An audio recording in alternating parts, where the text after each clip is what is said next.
invited Matthias because you bring a very interesting CV with you. You've always worked at the transition between music and technology, especially in classical music. And I think it's interesting. How come? Like, how did you end up where you are today? Tell us a little bit about yourself. Like, what did you do to do all these things? Where do you come from? Yeah, thank you. Well, it's great to be here. I was always a musician. I started when I was 5 years old. Classical guitar was my passion. And I was very interested also in science later on, particularly in biochemistry, genetics. But I really went on to study music. And so when I started to become a professional music, I realized I know nothing about the business of music. And that scared me a lot. And so I said, like, wait, there was this interest in science. So I combined science and music and started to work on a PhD in musicology. And this is really when I started to think about technology in music and, you know, how we can use computers to help us study music better and understand music better, and then also become better musicians this way. But today you're involved, you're the managing director of the Karajan Institute in Salzburg, but you have many other activities as well. Like there was a project, a Beethoven project actually, which is fun. You know, it was really a coincidence. It's a Beethoven project, and you used, with other creators together, you used artificial intelligence to actually compose or finish Beethoven's 10th Symphony, because there were elements of the 10th Symphony available. And describe, what did you do in that process? What was the idea? Yeah, maybe a few words about Beethoven. And when he composed, you know, you could tell from the books that he used to compose in that composing really didn't come easy to him. So he wrote down a lot of his ideas in big sketchbooks. He carried around books to write down ideas, and then he kept working on multiple compositions at the same time. So when he worked on the 9th Symphony, that, you know, a lot of you will know, the one with the choir and the Ode to Joy, he was also working on the other symphony, which was something that he collected about 40 ideas for, but he never got around to start composing it. So when I was asked by Deutsche Telekom, you know, is it possible to use AI to finish this? Wow. I said, I don't know. Really, I don't know. We have to see. And we put together a team of computer scientists, composers, music theorists.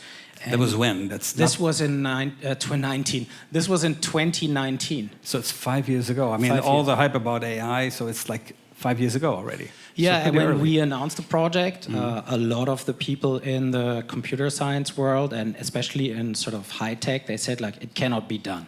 Oh, okay. Why? And what we wanted to do was to really build a system like ChatGPT, but for music, and then fine-tune it with Beethoven's work, and then use what he wrote down in his sketchbooks as the prompt, right? So we prompted the AI to complete these ideas. And what we mean by that is we got about 200 to 300 different continuations for each of these sketches overnight. And then the team, you know, listened to all of them and gave feedback. The system got better. And in the end, we still had so much material to choose from. So we had a team of experts, human experts, who then selected the bits and pieces that made up the symphony. So it's really humans and machines co-creating in a big collaborative creative effort. And you actually finished and you performed. Yeah? There was a concert where you had a full orchestra really playing the results. Yeah, this was the great part. At the time, we had the orchestra, the Beethoven Orchestra in Bonn, perform this. There was a big world premiere. It got delayed because of COVID, which it was actually good for us because we had more time to work on the music. But it was first performed in Bonn, later on in Hamburg, and then around the world, a couple more performances. And was really happy to see that. And looking at the development, technological developments in the last only 2 years, the incredible increase of AI models, LLMs that we see, would the same project that you did 5 years ago, would it be faster today? Would you think it would be faster, or would the output be different? Or do you think it would be probably the same, or depending on the AI you use? Or what do you think? Is this... I don't think it would be that fast, you know. Yes, of course, there are lots of advances in technology since then. It's sort of an old school project. But what takes most time is really preparation of the training data set and then working with the output. And, you know, training data set, you often hear like, they just dump in songs or scores and whatever, and then the AI does everything. It's actually a lot of work to prepare something for an AI. So there's a lot of creativity going into that. That took the most time, and that will not be much different today. So it's all about working in teams very effectively and with, you know, creative vision to give something to the machine that it can then draw its conclusions from. It's a little bit like teaching humans. So if you look at the role of AI in music, especially, I don't know, maybe you can highlight a little bit if classical music today uses AI, but of course the music industry globally looks at AI, and I think there are people who say it's a chance, it's an opportunity, and others might say this is the end, right? This is like, you know, they only want to save money, so they let AI compose music in the future. Where do you see the role of technologies? Because you've been looking at different technologies in your work. What is the role of AI here in that space? Is it a threat? Or do you think it is like a chance even for creatives to be more productive, more creative in the output? What is it? Yeah, obviously I see the benefits and the potential. I think with AI, it's not much different than with other technologies we've seen in the past. In a way, they are inevitable, they come, and we as humans adjust to them. And for me, the big question is, how is a technology like music AI changing our concept of what music is? We'll evolve a lot with these kinds of tools. And I think what's very important is that we enable a lot of creativity for people who maybe don't want to study for 20 years, you know, before they compose their first symphony, and who don't want to practice for 15 years before they can play the guitar like, George just did. I mean, it's really a little bit of democratization of creativity, and I think it's an exciting time to be an artist. So it's rather a chance. You would say it's rather opportunity. So you're more optimist than pessimist. I'm always 100% optimistic. Well, that's great. So maybe tell us a little bit about the work in classical music. How do you bring your technology expertise in to the Karajan Institute? What are you doing there? And is it also influenced, or is the Karajan Institute just an institute for his work and all the recordings he did? What do you do there? Yeah, Herbert von Karajan was one of the top-selling musical artists in the 20th century, of all time, really. He sold over 300 million records, which is like the Beatles. He did so because he was so involved in technology. He was one of the first to broadcast in stereo. He was using multi-channel recording technology. He invented music films that were produced like you will see in a Hollywood production. And he was very closely engaged in the development of digital recording technology. The first presentation of the CD format was held in Salzburg, where he lived, and he was chairing that session. And so on and so on. He was so involved in this because he wanted to bring out music to more people. That was his goal. And what we do at the Karajan Institute in Salzburg is we help people in music technology, in innovation, and in music to find each other, to start projects together, and to really continue that vision of Herbert von Karajan to bring this beautiful music to more people.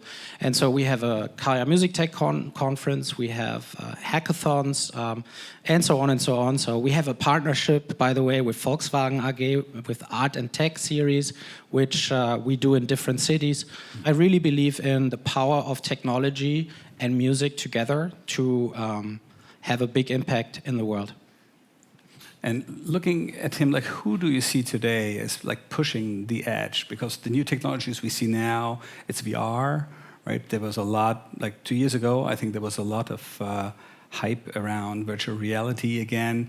Does that play a role? Do you think there's space as well for artists in the future? In that, there were live concerts, I think, on some virtual worlds. Is this something that you see as a possible opportunity for artists?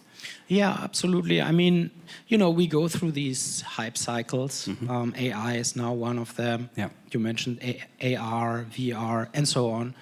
I think you have to look at what are the artists doing and what are they working on a regular basis. And I see a lot of people who are at the intersection of AI and blockchain technologies right now, because I think there's going to be a huge problem or impact of generated content in our world, and what is authentic and what is sort of where does it come from, and these kinds of questions. This is what people are exploring artistically. I think that there are very interesting developments coming for this. In general, I think try to experiment with the technology. Don't follow so much the hype cycle, because right now it's AI. In a couple of years it's going to be something else. In the end, it matters that you stick to what you think is truly important and just gradually make progress in that.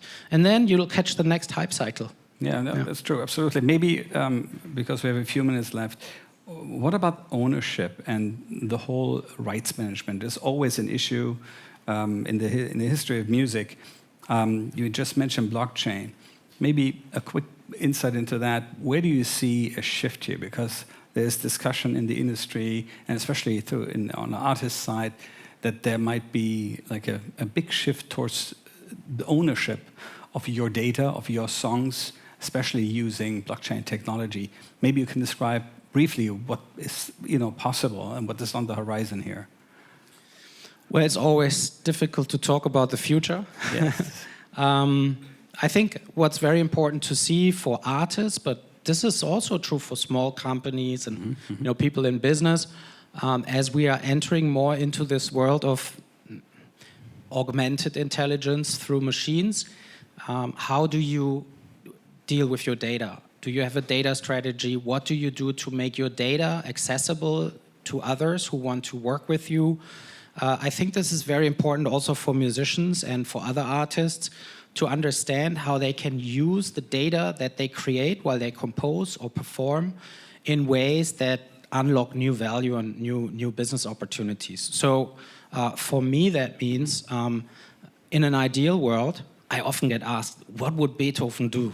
Would he like the AI? Well, I think Beethoven would probably have a team of technologists working with him. Yeah. And, build APIs around his data sets, create joint ventures with social media platforms, with other artists, and to think about how you can actually unlock all of that value in your artistic work. That's, I think, a safe bet on the future. Okay, so thank you for this insight, super interesting. And by the way, at TED, we never ask questions from the audience, we never do that, but our speakers are available in the breaks. So when we have a break, you're free to approach any of the speakers with a question. Feel free to do this. And Matthias, I want to thank you for coming. Thank you for this super interesting insight, and go on, stay an optimist, and we're looking forward to see more of your super interesting projects. Thank you for coming. Thank you very much. Thank you. Thank you.